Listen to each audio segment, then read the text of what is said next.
Hello students, in the last video we have discussed the R&S nomenclature, and in the last of that video we have given the questions. We have to assign priority of these food groups.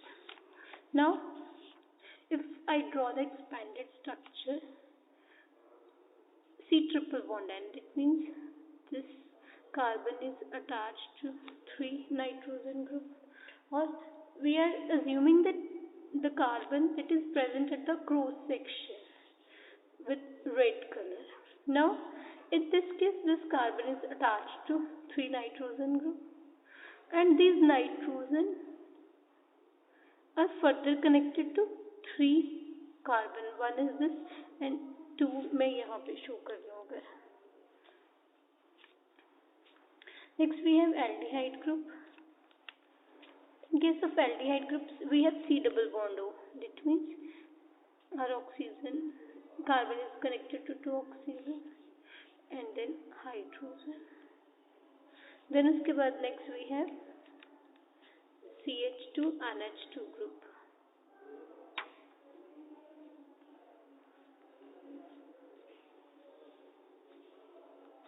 Then उसके बाद हमारे पास है carbon 2 oxygen से जुड़ी हुई और एक नाइट्रोजन से जुड़ी हुई है. ये हमने एक्सपेंडेड स्ट्रक्चर ड्रॉ कर दिए. अब हम इनकी प्रायोरिटी प्रेडिक्ट करेंगे. इनकी प्रायोरिटी में हमारे पास जहाँ पे ऑक्सीजन है और जहाँ पे नाइट्रोजन है, ऑक्सीजन एंड नाइट्रोजन में हम ऑक्सीजन वालों को प्रेफरेंस देंगे. इन दोनों में भी यहाँ पे 2 ऑक्सीजन एक नाइट्रोजन, 2 ऑक्सीजन एक हाइड्रोजन. तो फर्स्ट प्रायोरिटी मेरे पास किसकी हो जाएगी? अमाइड ग्रुप की.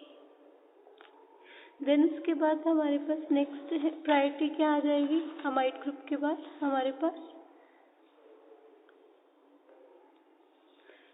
एल्डिहाइड ग्रुप की. यहाँ 2 ऑक्सीजन है, यहाँ पे 2 ऑक्सीजन एक नाइट्रोजन है, तो यहाँ पे मेरे पास एल्डिहाइड ग्रुप को सेकंड प्रायोरिटी आ जाएगी. देन उसके बाद हमारे पास दोनों नाइट्रोजन वाले, यहाँ पे कार्बन 2 नाइट्रोजन से, यहाँ कार्बन नाइट्रोजन एक से जुड़ी हुई है, तो मेरा साइनाइड ग्रुप को थर्ड प्रायोरिटी आ जाएगी. देन इस ग्रुप को फोर्थ प्रायोरिटी आ जाएगी. तो थर्ड पे मेरे पास साइनाइड ग्रुप आ जाएगा, फोर्थ पे मेरे पास CH2 NH2 ग्रुप आ जाएगा. तो इस तरह मैं इनकी प्रायोरिटी प्रेडिक्ट कर सकती हूँ. देन उसके बाद हमारे पास नेक्स्ट है हमें R&S नोमेनक्लेचर इस कंपाउंड को प्रेडिक्ट करना है. मेरे पास कार्बन सेकेंड एंड थर्ड पे क्या स्टीरियोकेमिस्ट्री है. पहली बात तो हमारे पास नंबरिंग अगर देखेंगे, कार्बोक्सिल ग्रुप को फर्स्ट नंबर देंगे, ये सेकेंड, ये थर्ड और ये मेरे फर्स्ट फोर्थ हो गया. अब इस केस में सेकेंड कार्बन की अगर मैं स्ट्रक्चर ड्रॉ करूँ, सिर्फ सेकेंड कार्बन की हम देख रहे हैं. मेरे पास Cl जुड़ा हुआ है, कार्बोक्सिल ग्रुप है, हाइड्रोजन है, ये C, उसके साथ मेरा CH3 Cn and H group लगा हुआ है. अब मेरी प्रायोरिटी अगर मैं देखूं, क्लोरीन को 1 मिल जाएगी. देन उसके बाद कार्बन 3 ऑक्सीजन से जुड़ी है, carbon double bond and single bond है. Double bond means 2, total 3 carbon. यहाँ कार्बन क्लोरीन से जुड़ी हुई है, तो मेरे पास कार्बन ऑक्सीजन से जुड़ी हुई है, कार्बन क्लोरीन से जुड़ी हुई है. तो मेरे पास इन दोनों में हम किसको प्रायोरिटी देंगे? कार्बन जहाँ पे क्लोरीन से जुड़ी हुई है. देन उसके बाद हमारे पास कार्बन ऑक्सीजन से जुड़ी हुई है, मेरी हाइड्रोजन हो जाएगी. तो मेरे पास 1 2 3 मेरे पास मोशन कौन सा आ रहा है? क्लॉकवाइज R आना चाहिए. H मेरा हॉरिजॉन्टल पे है, तो मेरे पास कॉन्फ़िगरेशन S आ जाएगी. सेकेंड कार्बन की हमारे पास S कॉन्फ़िगरेशन होगी. देन उसके बाद थर्ड कार्बन की हम अगर देखेंगे, थर्ड कार्बन की मैं अगर स्ट्रक्चर देखूं, ये हम सेकेंड कार्बन की भी देख रहे थे, C2. थर्ड कार्बन के लिए मेरा Cl है, CH3 है, H है, कार्बन Cl, कार्बोक्सिल और H से जुड़ी हुई है. 1 मिल जाएगी प्रायोरिटी, 2 मिल जाएगी, 3 मिल जाएगी, 1 2 3 मोशन कौन सा आ रहा है मेरा? Anti clockwise. एस होनी चाहिए। एच मेरा हॉरिजॉन्टल पे है तो आर आ जाएगी। थर्ड को मेरे पास आर मिल जाएगी। तो इस तरह हम प्रेडिक्ट कर सकते हैं कॉन्फ़िगरेशन। मेरे पास मॉलिक्यूल में आर कॉन्फ़िगरेशन है या एस। अब हमारे पास नेक्स्ट टॉपिक है दैट इज ज्योमेट्रिकल आइसोमर्स।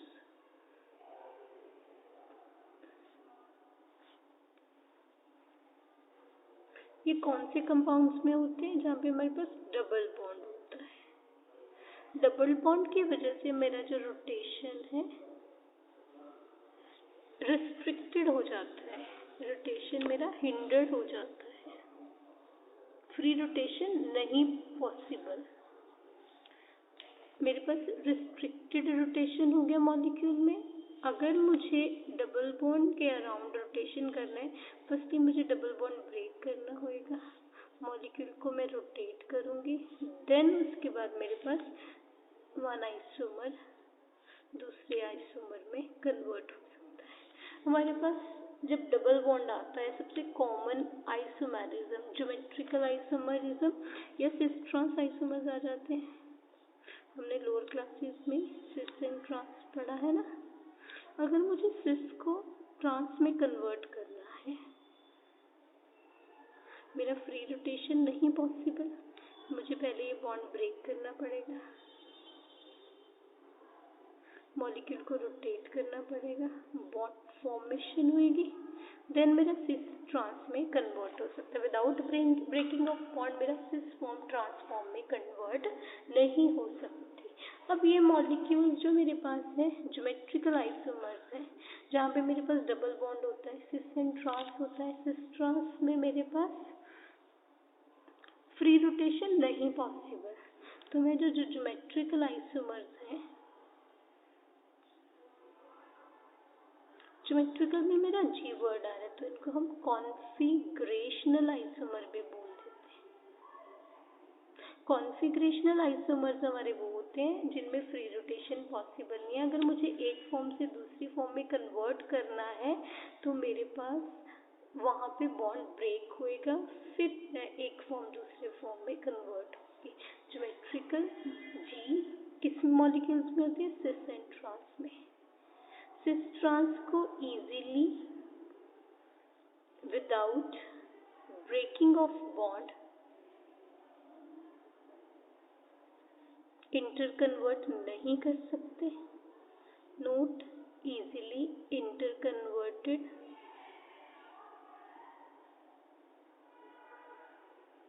और तुम कह सकते without breaking of bond convert एक दूसरे में नहीं हो सकते। तो इनको हम कॉन्फिगरेशनल जी ज्योमेट्रिकल का कॉन्फिगरेशन वर्ड में आ रहा है तो ज्योमेट्रिकल आइसोमर्स को कॉन्फिगरेशनल आइसोमर्स बोलते हैं। कॉन्फिगरेशनल या ज्योमेट्रिकल आइसोमर्स कौन से होते हैं? जहाँ फ्री रोटेशन पॉसिबल नहीं है, एक फॉर्म को दूसरी फॉर्म में अगर हमें इंटर कन्वर्ट करना है, हमें बॉन्ड ब्रेक करना पड़ेगा। अब हमारे कौन से कंपाउंड्स, हमने कहा सिस ट्रांस होते हैं, हमारे कौन से compounds cis trans isomerism show करते हैं? दैट मीन्स हमारी रिक्वायरमेंट क्या है, कंडीशन क्या है? मेरे मॉलिक्यूल में ऐसा अरेंजमेंट होना चाहिए, दैट इज एक कार्बन पे दोनों ग्रुप्स डिफरेंट होने चाहिए। ये कंपाउंड्स तो शो करेंगे, शो ज्योमेट्रिकल आइसोमेरिज्म। बट अगर मेरे पास मॉलिक्यूल एक कार्बन में मॉलिक्यूल में दोनों एटम सेम है, ये नहीं करेंगे ज्योमेट्रिकल आइसोमेरिज्म।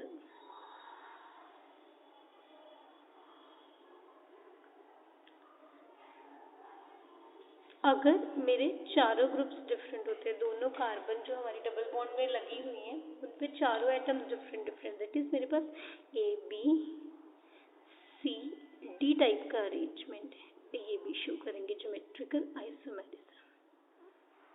हमारे पास कंडीशन है जिस कार्बन की हम बात कर रहे हैं उस पे दोनों एटम्स और ग्रुप्स डिफरेंट होने चाहिए। अगर दोनों एटम्स और ग्रुप्स डिफरेंट है तो मॉलिक्यूल ज्योमेट्रिकल आइसोमेरिज्म शो करेगा, अदरवाइज नहीं शो करेगा। अभी हम इसके एग्जांपल्स करेंगे। सपोज मेरे पास ये मॉलिक्यूल है, हमने पहले रिप्रेजेंट करा C double bond C AB AB, that is मेरे पास यहाँ पे H एंड CH3 ग्रुप लगे हुए हैं, अगेन यहाँ पे भी H एंड CH3 ग्रुप लगे हुए हैं। सेकेंड हमने दिखाया A A B, that is मेरे पास यहाँ पे भी CH3, यहाँ पे भी CH3, यहाँ पे मेरे पास H H। थर्ड हमने दिखाया A B C D, that is CH3 H C2H5, कोई भी और ग्रुप लगा दिया, मतलब सपोज क्लोरीन। ये कंपाउंड शो करेगा, ये शो करेगा ज्योमेट्रिकल आइसोमेरिज्म, ये कंपाउंड नहीं शो करेगा। अब ये कंपाउंड ज्योमेट्रिकल आइसोमेरिज्म शो कर रहे हैं, हम इनका नोमेनक्लेचर सिस एंड ट्रांस किस बेसिस पे लेंगे? सिस मेरे पास फॉर्म होगी similar groups on same side, trans मेरे पास होएगा ऑपोजिट, जो मेरे सिमिलर ग्रुप्स हैं ऑन ऑपोजिट साइड हो जाएंगे। सपोज मेरे पास सबसे पहले ये वाली एग्जांपल थी, सिमिलर ग्रुप्स सेम साइड है तो ये मेरी सिस फॉर्म होगी, सिमिलर ग्रुप्स ऑपोजिट साइड है, ये मेरे पास ट्रांसफॉर्म हो जाएंगे। तो इस तरह किसी भी मॉलिक्यूल में मैं सिस एंड ट्रांस दे सकती हूँ। ये कंपाउंड मेरे पास अब बिटीन 2 बिटीन सिस 2 बिटीन हो गया, ये ट्रांस 2 बिटीन हो गया। ऐसे ही हमारे पास मैलिक एंड फुमेरिक एसिड होते हैं, कार्बोक्सिलिक।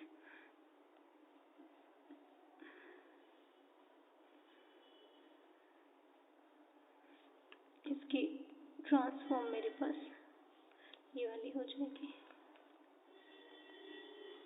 जो मेरी ट्रांसफॉर्म होती है ये फ्यूमेरिक एसिड होता है। सिस फॉर्म इसके ऑपोजिट मेरे पास मेलिक एसिड हो गया। तो इस तरह मेरे मॉलिक्यूल में अगर दो ग्रुप्स सेम लगे हुए हैं, मीन्स दोनों कार्बन पे दोनों ग्रुप्स सेम लगे हुए हैं, दैट इज AA BB, तो मेरे पास सिस ट्रांस आइसोमेरिज्म आ गई, सिस ट्रांस आइसोमेरिज्म आ गई, तो मैं इजीली इनका प्रेडिक्ट कर सकती हूँ। बट अगर मेरे मॉलिक्यूल में चार ग्रुप्स अलग अलग हैं, तब हमारे पास सिस ट्रांस नोमेनक्लेचर नहीं आता। सिस ट्रांस की बजाय हम E एंड Z फॉर्म देते हैं। हम इजीली प्रेडिक्ट करने के लिए हम लर्न करेंगे सिस को Z से, ट्रांस को E से। हाईएस्ट प्रायोरिटी वाले ग्रुप्स अगर ऑपोजिट साइड है तो मेरे पास ट्रांस हो जाती है ना ऑपोजिट साइड, तो E फॉर्म हो जाएगी। हाईएस्ट प्रायोरिटी वाले सेम साइड है तो मेरे पास सिस है तो उसको मैं Z लिखूंगी। अगर मेरे दोनों ग्रुप्स लाइक मेरे पास नोमेनक्लेचर AB टाइप है तो यहाँ पे मेरे पास सिस एंड ट्रांसफॉर्म्स एग्जिस्ट करेंगे। बट अगर मेरे पास AB CD टाइप का है तो मेरे पास E and Z form exist करेंगे। जो मेरा Z वर्ड है वो कहाँ से आया है? Z मेरा जर्मन लैंग्वेज के वर्ड जुसैमन से आया है। जुसैमन का मीनिंग होता है टुगेदर, सेम साइड, इकट्ठे। E हमारा जर्मन वर्ड एंटागन से आया है, इसका अक्रॉस ऑपोजिट साइड है। तो हमें जस्ट प्रायोरिटी डिसाइड करनी है ऑन दैट प्रायोरिटी। अगर मेरा सेम प्रायोरिटी वाले सेम साइड है तो मेरे पास Z फॉर्म है, सेम प्रायोरिटी वाले ऑपोजिट फॉर्म है तो मेरे पास E फॉर्म है। प्रायोरिटी हम कैसे देखेंगे? मॉलिक्यूलर मास के बेसिस पे देखेंगे। हायर मॉलिक्यूलर मास वाले को हम हायर प्रायोरिटी देंगे, लोअर मॉलिक्यूलर मास वाले को हम लोअर प्रायोरिटी देंगे। सपोज मेरे पास सबसे पहले ये कंपाउंड है फ्लोरीन, क्लोरीन, ब्रोमीन, पास दोनों, हर कार्बन पे दो दो एटम्स लगे हुए हैं, उन दोनों एटम्स को हम प्रायोरिटी 1 और 2 दे देंगे। 1 means higher priority, 2 means lower priority. मेरे पास फ्लोरीन एंड ब्रोमीन में हायर प्रायोरिटी में इसको 1 दे दूंगी, इसको 2 दे दूंगी। आयोडीन एंड क्लोरीन में मेरे पास 1, क्लोरीन 2। हायर प्रायोरिटी वाले मेरे सेम साइड है, सेम साइड पे मेरे हायर प्रायोरिटी वाले हैं। और तुम क्या कह सकते हो? हायर प्रायोरिटी, सेम प्रायोरिटी वाले सेम साइड है, लोअर प्रायोरिटी वाले सेम साइड है, हायर प्रायोरिटी वाले सेम साइड है। It is same priority atoms of same side. Same side आ रहा है तो हमारे पास ये कौन सी फॉर्म हो जाएगी? Z form. सेम साइड जब आते हैं मेरे पास सिस फॉर्म होती है ना, इस केस में जब मेरे पास इस टाइप का कंपाउंड है, चारों ग्रुप अलग अलग है, तो ये जेड फॉर्म हो जाएगी। इसके ऑपोजिट मेरी ई फॉर्म क्या होगी? सपोज मेरे पास ये मॉलिक्यूल है H, क्लोरीन, फ्लोरीन, आयोडीन, इन दोनों में 1, 2, आयोडीन को high priority, chlorine and fluorine में ये हो गया। अगेन मेरी हायर प्रायोरिटी वाले सेम साइड है, लोअर प्रायोरिटी वाले सेम साइड है, सेम प्रायोरिटी वाले सेम साइड है। अगेन मेरे पास ये जेड फॉर्म हो जाएगी। देन उसके बाद हमारे पास नेक्स्ट एग्जाम्पल है। सपोज मेरे पास ये कंपाउंड है,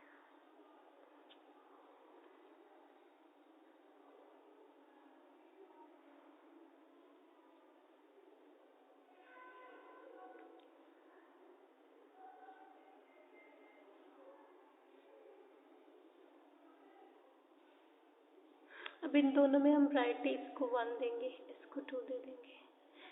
1, 2, सेम प्रायोरिटी वाले ऑपोजिट साइड है, ऑपोजिट साइड है तो मेरे पास ट्रांसलेटिव ई फॉर्म हो जाएगी। तो इस तरह हमारे मॉलिक्यूल में अगर डिफरेंट ग्रुप्स अटैच्ड है, चारों ग्रुप डिफरेंट है, तो हम उनका नोमेनक्लेचर ई एंड जेड की फॉर्म में बता सकते हैं। सपोज मेरे पास ये कंपाउंड है,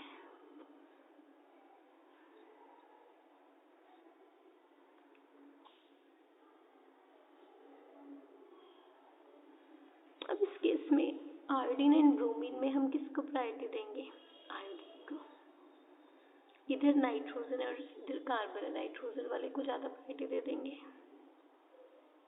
मेरे सेम प्रायोरिटी वाले ऑपोजिट साइड है, जिनको मैं 1 प्रायोरिटी दे रही हूँ, वो मेरी ऑपोजिट साइड है। ऑपोजिट साइड है तो ये मेरी ई फॉर्म हो जाएगी। देन उसके बाद हमारे पास ये एग्जाम्पल है,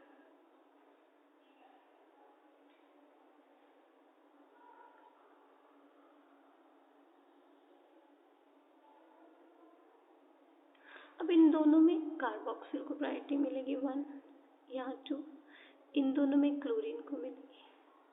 अब मेरे सेम प्रायोरिटी वाले सेम साइड है, सेम प्रायोरिटी वाले मेरे जब सेम साइड है तो ये मेरी जेड फॉर्म हो जाएगी। तो इस इजीली हमें प्रायोरिटी देखनी पहले ही आ गई जब हमने आरए टेस्ट करा था।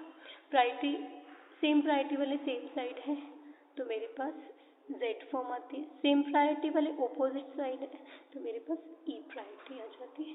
तो इस तरह मैं इस कंपाउंड का नोमेनक्लेचर कर सकती हूँ। अब मेरे पास है कि अगर मेरे कंपाउंड में मोर देन 1 डबल बॉन्ड है, विच इज मेरे मॉलिक्यूल में 2 डबल बॉन्ड्स है मिनिमम।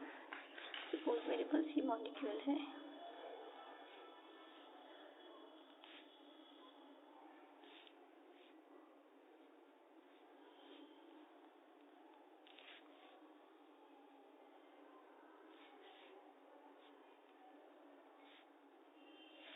अगर मैं इस कार्बन की नंबरिंग देखूँ दोनों साइड से मेरे पास सेम ही आएगा ना, बिकॉज सेम ग्रुप है 1, 2, 3, 4, 5, 6। तो ये मेरी हेक्सीन है मॉलिक्यूल, हेक्स में भी 2 मैं उसकी देखूंगी ई फॉर्म है, जेड फॉर्म है। देन उसके बाद कॉमा 4 पोजीशन पे मेरे मॉलिक्यूल का नेम ऐसे हो जाएगा ना, डाईईन।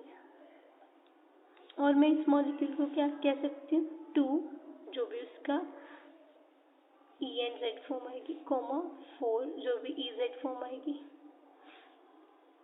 2,4 मेरे पास मॉलिक्यूल में हेक्सडाइन है, दैट इज 2,4 हेक्सडाइन हो गया। इन 2 और 4 पे हमें स्टीरियो केमिस्ट्री देखनी है मेरे पास क्या है। इस कार्बन के अगर मैं लोअर एंड हायर प्रायोरिटी देखूँ 1 2, इन दोनों में कार्बन हाइड्रोजन 2 1 सेम प्रायोरिटी वाले ऑपोजिट साइड है, तो ये मेरे पास ई फॉर्म हो जाएगी, जेड फॉर्म होगी, ई फॉर्म होगी। सेम प्रायोरिटी वाले ऑपोजिट फॉर्म है तो मेरे पास ई फॉर्म आ जाएगी 2E। देन उसके बाद इस केस में 1 ये 2, ये मेरी 1 प्रायोरिटी। अब मैं इस कार्बन के लिए, पहले मैंने इस कार्बन के लिए, अब इस कार्बन के लिए हाइड्रोजन एंड कार्बन वाला ग्रुप, तो 1 और यहाँ पे 2 सेम प्रायोरिटी वाले ऑपोजिट साइड है, ऑपोजिट साइड है तो मेरे पास जेड आ जाएगा। अगर सेम प्रायोरिटी वाले मेरे ऑपोजिट साइड है, सॉरी ई आ जाता है, तो मेरे पास इस कंपाउंड का नेम 2E4E हेक्साडाइन हो गया। अगर सेम प्रायोरिटी वाले ऑपोजिट साइड है, यहाँ पे भी ऑपोजिट है और यहाँ पे भी ऑपोजिट है, तो दोनों ही मेरे पास ई फॉर्म्स आ जाएंगे, ई फॉर्म्स आ जाएंगे। देन उसके बाद मेरे पास नेक्स्ट कंपाउंड है, suppose CH3H double bond H,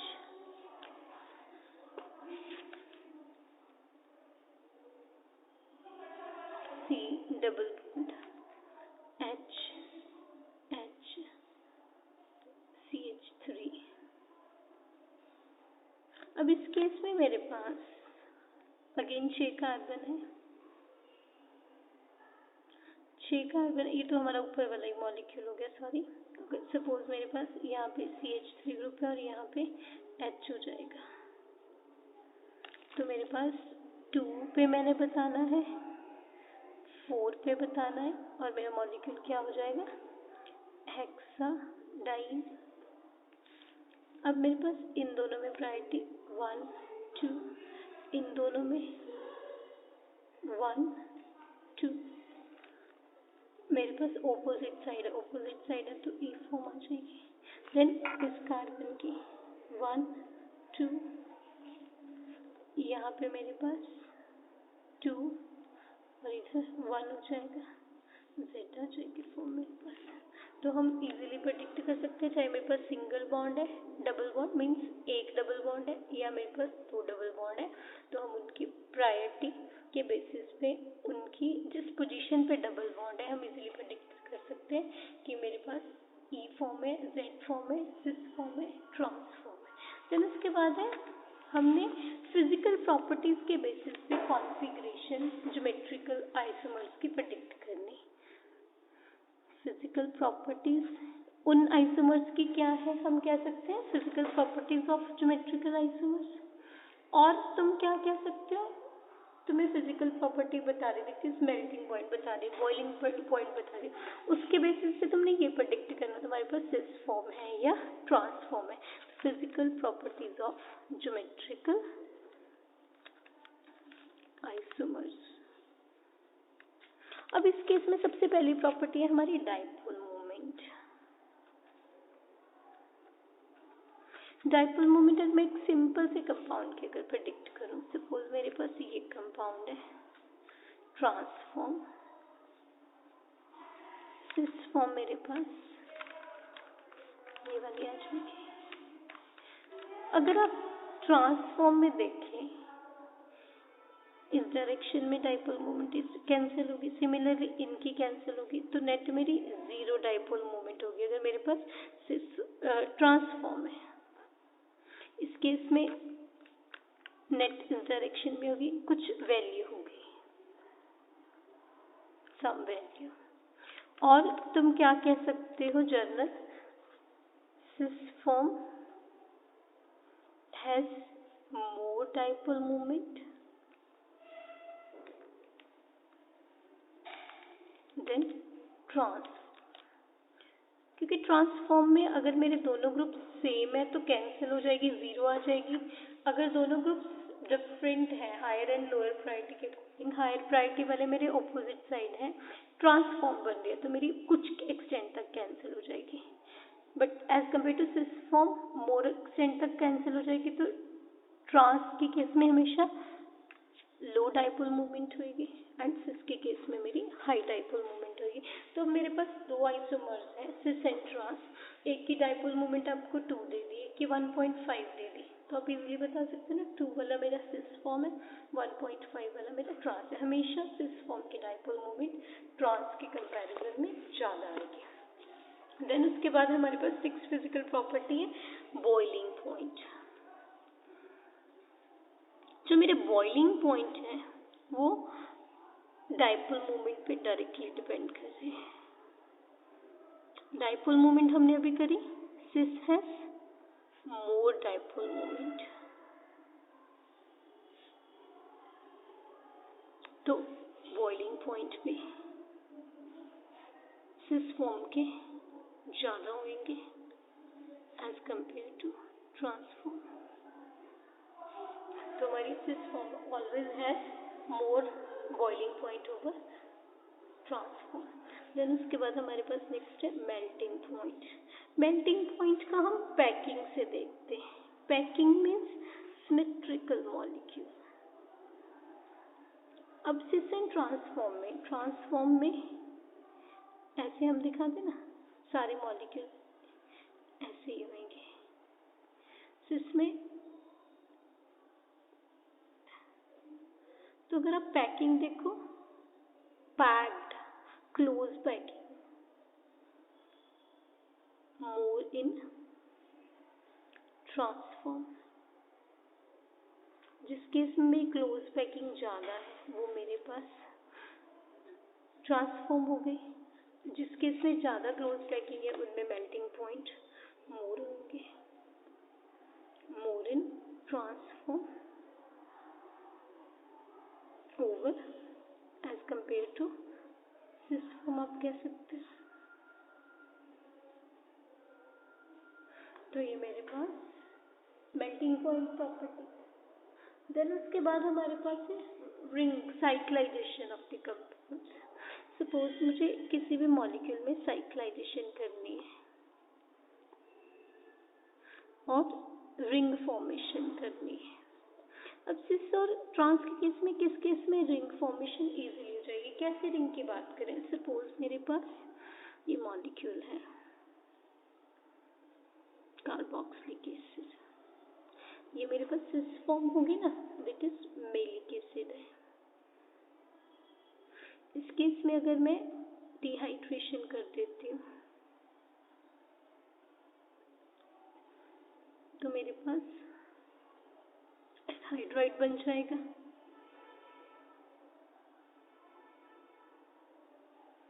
ऐसे अगर मैं ट्रांसफॉर्म में करूँ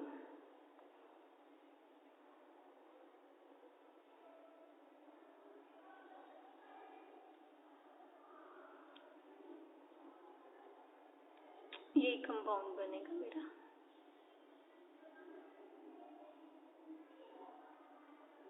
अब मेरे पास जो सिस फॉर्म है उस केस में दोनों सेम साइड है, इजीली साइक्लाइजेशन हो जाती है, लो टेम्परेचर पे मेरी रिएक्शन पॉसिबल है। But in case of transform same side नहीं है, लो टेम्परेचर, मुझे पहले ये बॉन्ड ब्रेक करना पड़ेगा, मॉलिक्यूल को रोटेट करके सिस फॉर्म में कन्वर्ट करना पड़ेगा, देन उसके बाद मैं साइक्लाइजेशन करूँगी। तो मेरी 423 पे ये रिएक्शन नहीं होगी। मुझे अगर मैं इसको हाई टेम्परेचर पे ले लूँ, सपोज 520, तब मेरे पास पॉसिबल है। तो साइक्लाइजेशन सिस फॉर्म में इजीली हो जाती है, undergoes easy cyclization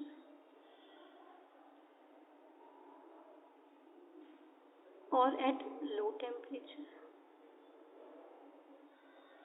transform undergoes cyclization at high temperature। तो जिस फॉर्म में इजीली साइक्लाइजेशन हो रही है वो हमारी सिस फॉर्म है, जिसमें इजीली नहीं हो रही वो हमारी ट्रांस फॉर्म है। देन उसके बाद हमारे पास है next formation of optical isomers. Optical isomers हम कैसे बना सकते हैं? सपोज मेरे पास सिस फॉर्म है as well as trans form है। इस केस में मैं इस कंपाउंड की मैं एडिशन कर देती हूँ। एडिशन भी सपोज मैं KMnO4 के साथ कर रही हूँ। KMnO4 जो एल्केलाइन कंडीशन में मेरे मॉलिक्यूल में OH ग्रुप 2 इंट्रोड्यूस कर देते हैं दोनों कार्बन पे। तो मेरे पास इस केस में क्या कंपाउंड बन जाएगा?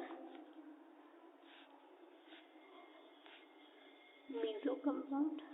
जो मेरी सिस फॉर्म है मीजो कंपाउंड दे देती। अगर मुझे एडिशन रिएक्शन करके मीजो कंपाउंड मिल रहा है KMnO4 के एडिशन के साथ, तो मैं कहूँगी मेरी सिस फॉर्म है। बट अगर रेसिमिक फॉर्म मिल रही है, दैट इज मेरे पास अगर ट्रांस फॉर्म आती है,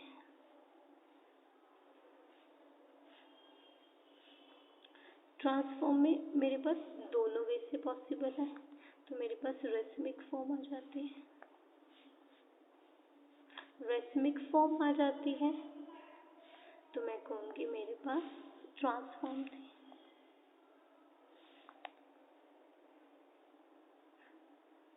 दैट इज मेरे पास ये स्टीरियोकेमिस्ट्री वाला कंपाउंड भी बनेगा और ऑपोजिट वाला भी बनेगा। दैट इज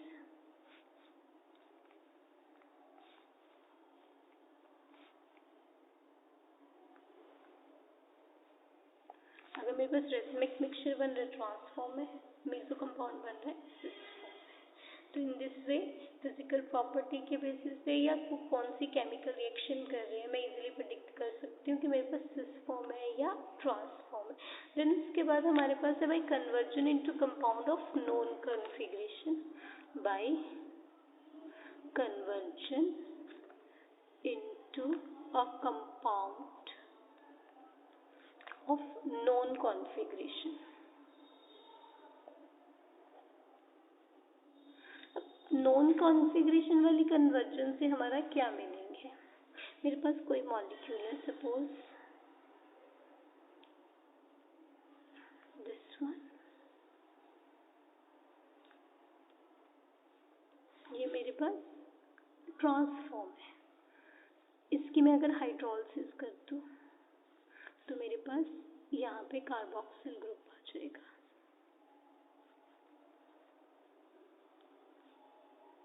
अब इस कंपाउंड, ये मेरा फुमेरिक एसिड है, नॉन, मैं इसकी प्रॉपर्टीज ट्रांसफॉर्म से मैच कर लूँगी। अगर मैच करे तो मैं कहूँगी ये मेरे पास ट्रांसफॉर्म थी, क्योंकि जो भी मेरे पास कंपाउंड बना उसकी सारी प्रॉपर्टीज ट्रांसफॉर्म से मैच कर रही हैं, तो मैं कहूँगी ये मेरी ट्रांसफॉर्म है।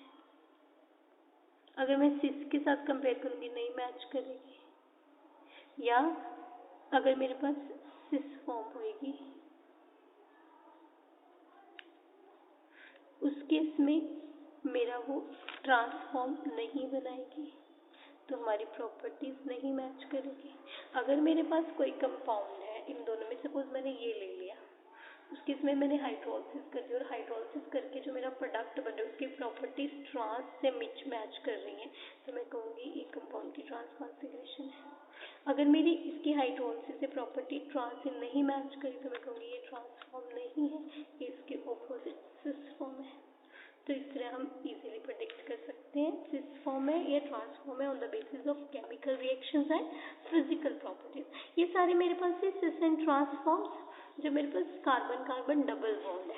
हमारे पास कुछ और कंपाउंड्स है जहाँ पे कार्बन कार्बन डबल बॉन्ड नहीं होता, स्टिल हमारे पास सिस एंड ट्रांस टाइप की ज्योमेट्रिकल आइसोमेरिज्म एग्जिस्ट करती है।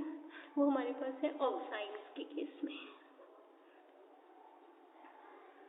ज्योमेट्रिकल आइसोमर्स मेरिज्म इन ऑक्साइड्स। पहली बात, ऑक्साइड्स क्या होती है? मेरे पास कार्बन डबल बॉन्ड है, aldehyde ketone, carbon double bond oxygen, aldehyde ketone किसी में भी हो सकता है। ये मॉलिक्यूल अगर हाइड्रोक्सिलअमीन के साथ रिएक्शन करते हैं एक वाटर मॉलिक्यूल लूज हो जाता है, तो यहाँ पे मेरे पास कंपाउंड बनता है C double bond and OH।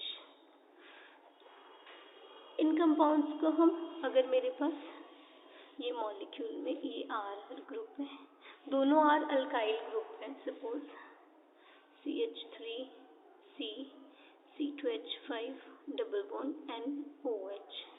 यार एक R और एक H ग्रुप है, तो ये मेरे पास कीटोक्साइम हो गए और ये मॉलिक्यूल मेरे पास एल्डोक्साइम्स हो गए। इस मॉलिक्यूल्स में डबल बॉन्ड है तो फ्री रोटेशन पॉसिबल नहीं है, रिस्ट्रिक्टेड रोटेशन है, तो ये मॉलिक्यूल्स मेरे ज्योमेट्रिकल आइसोमेरिज्म शो करते हैं। अब ज्योमेट्रिकल आइसोमेरिज्म ये कंपाउंड कैसे शो करेंगे? हम इनका ज्योमेट्रिकल में सिस ट्रांस की बजाय जो इनका नेम होता है वो सिन एंड एंटी होता है।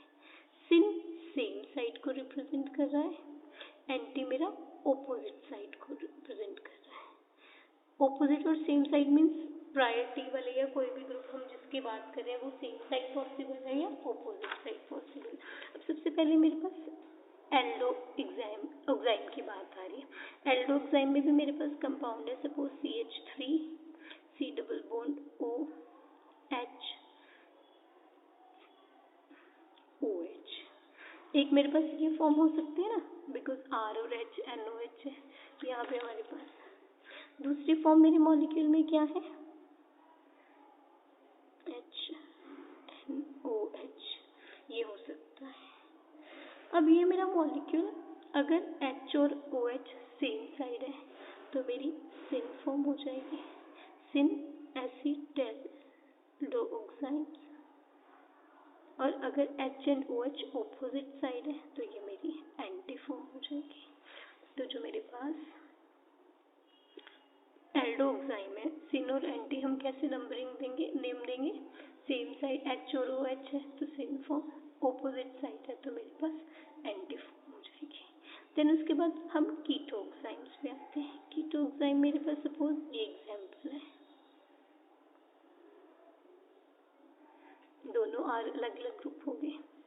अब जो मेरा OH है वो सेम साइड भी CH3 के हो सकता है या C2H5 की वो सेम साइड हो सकता है।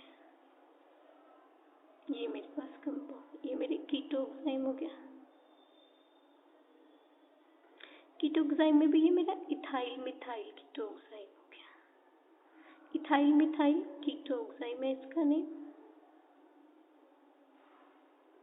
अब इस केस में जो मेरा अल्फाबेटिकली इथाइल ग्रुप आ रहा है, अगर मेरा जो OH ग्रुप है वो C2H5 की सेम साइड है, इसका नेम हम कह रहे हैं इथाइल मिथाइल कीटोक्साइम। इथाइल मेरा अल्फाबेटिकली पहले आ रहा है, जो पहले ग्रुप आ रहा है अगर OH उसकी सेम साइड है तो वो मेरी सिन फॉर्म होगी। इसके ऑपोजिट इथाइल मिथाइल कीटोक्साइम में OH ग्रुप इथाइल के ऑपोजिट साइड आ रहा है तो ये मेरी एंटी फॉर्म होगी। तो इस तरह हम इनका नेम सिन और एंटी।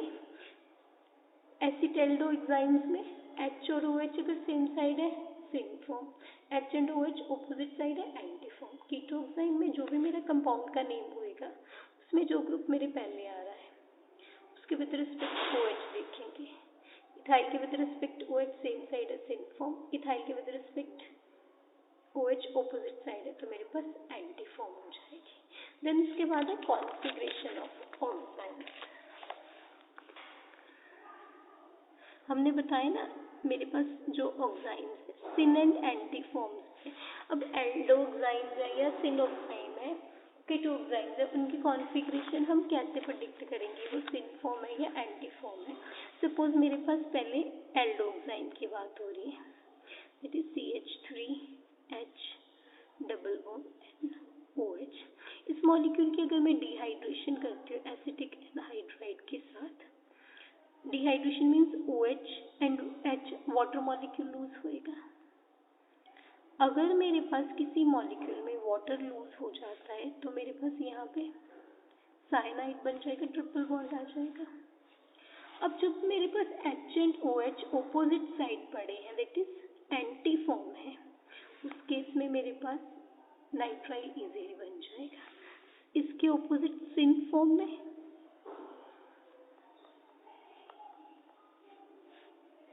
अगर मैं एनहाइड्राइड के साथ ट्रीट करूंगी तो मेरे पास ऑक्साइड नहीं बनता है, सॉरी नाइट्राइल नहीं बनता है। मेरे पास इनिशियल मॉलिक्यूल आ जाता है। दैट मीन्स अगर मैं किसी केस में मेरे को नहीं पता एंटी वाला एल्डोक्साइम है, सिन वाला एल्डोक्साइम है, उसको मैं एसिटिक एनहाइड्राइड के साथ ट्रीट कर देती हूँ। एसिटिक एनहाइड्राइड के ट्रीट कर रही हूँ, अगर मेरा नाइट्राइल प्रोडक्ट बन रहा है तो मैं कहूँगी वो मेरी एंटी फॉर्म है। अगर नाइट्राइल प्रोडक्ट नहीं बन रहा, ओरिजिनल मटेरियल आ रहा है, तो मैं सिन फॉर्म है। तो इन केस ऑफ एल्डोक्साइम मैं इजीली प्रेडिक्ट कर लूँगी मेरे पास क्या कॉन्फ़िगरेशन है मॉलिक्यूल की on the basis of dehydration reaction with anhydride. अगर डिहाइड्रेशन हो रही है, नाइट्राइल बन रहा है, तो वो मेरी एंटी फॉर्म है, क्योंकि जब दो ग्रुप्स को रिमूव करना है, अगर वो ऑपोजिट साइड हो तो इजीली रिमूव हो जाते हैं, बट सेम साइड होते हैं तो वो इजीली रिमूव नहीं होते। देन उसके बाद कॉन्फ़िगरेशन हमने कीटोक्साइम में बतानी है। जो मेरे कीटोक्साइम्स मॉलिक्यूल है उस केस में हमारे पास क्या रिएक्शन होती है। सपोज मेरे पास ये मॉलिक्यूल है, इसको जब हम एसिडिक कंडीशन में ट्रीट करते हैं, एसिडिक कंडीशन भी मेरे पास PCl5 P2O5 या थायराइल क्लोराइड मॉलिक्यूल है। ये मॉलिक्यूल हमारा प्रोटोनेशन होके मुझे सबसे पहले वाटर लूज कर देता है। बेकमन रीअरेंजमेंट रिएक्शन होती है हमारे, तो हमारे पास वाटर लूज हो गया तो N पे पॉजिटिव चार्ज आ गया। अब मेरा जो ग्रुप OH के ऑपोजिट साइड है वो माइग्रेट कर देता है, तो मेरे पास यहाँ पे C2H5 C positive double bond NCH3 आ गया। हाइड्रोलिसिस करने पे मेरे पास यहाँ पे अमाइड बन जाता है, दैट इज CH3NH, यहाँ पे वाटर अटैच हो गया COC2H5, और उसके फर्दर हाइड्रोलिसिस पे मेरे पास कार्बोक्सिलिक एसिड कौन सा आ गया, C2H5 वाला कार्बोक्सिलिक एसिड आ गया। अब मेरा यहाँ पे OH के ऑपोजिट ग्रुप जो है वो नाइट्रोजन के साथ आ जाता है। अगर मेरे पास ये वाली फॉर्म हो,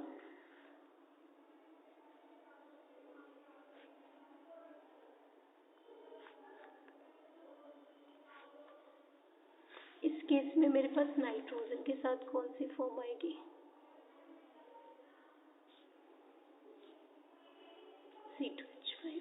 जो मेरा ग्रुप नाइट्रोजन के साथ जाता है वो हमेशा OH के ऑपोजिट साइड पे बैठा पड़ा होता है।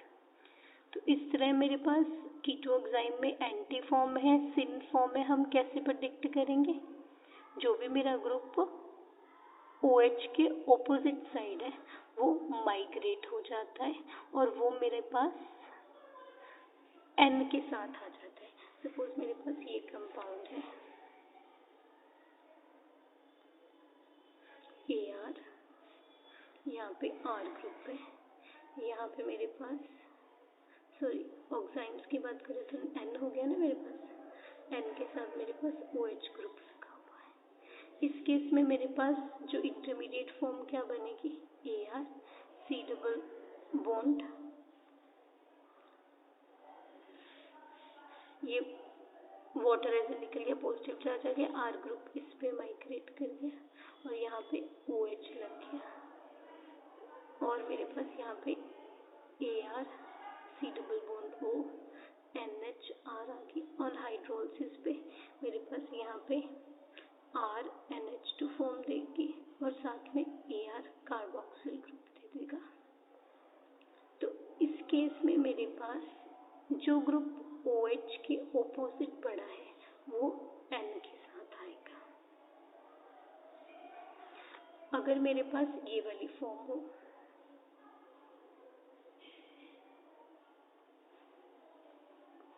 इस केस में मेरा क्या प्रोडक्ट बनेगा, AR NH2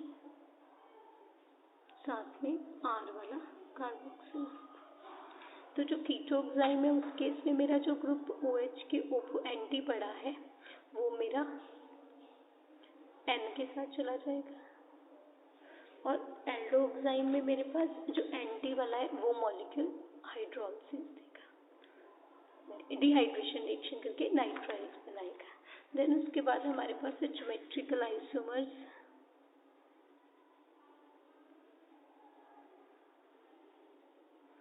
इन साइक्लो कंपाउंड्स, सपोज मेरे पास ये कंपाउंड है,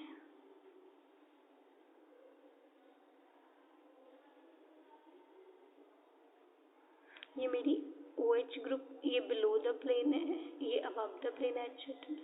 अगर same groups, same atoms same plane में लगे हुए हैं तो ये मेरी सिस फॉर्म हो जाएगी।